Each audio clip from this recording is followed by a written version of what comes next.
On a Saturday in June of 2018, I was headed out for a bicycle ride. I've been riding for about 20 to 30 years. And after less than a mile, I had to turn back because of chest discomfort.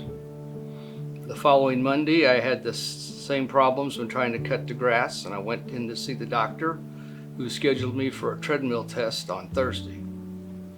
Thursday afternoon, a couple minutes into the treadmill test, the supervisor stopped the test and left the room without saying anything.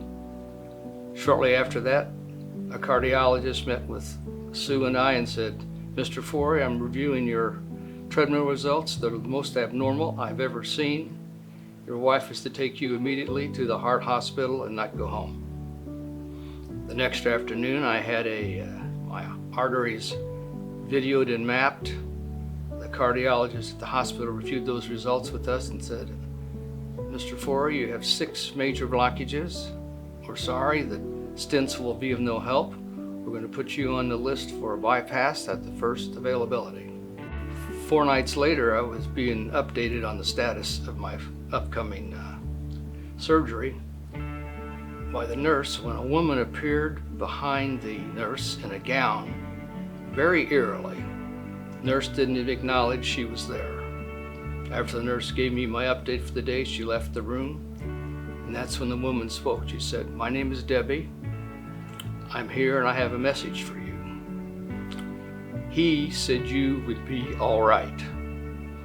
I looked at her. The way she said it, I knew that this was a special moment. So I looked back at her and pointed to the ceiling and said, "You mean he?" And she said, "Yes. He, God, spoke to me and told me to give you the message that you would be okay." After this, we visited briefly. I wished her well because she was there awaiting a heart transplant because her heart was in very bad shape. That was the last time I ever saw Debbie.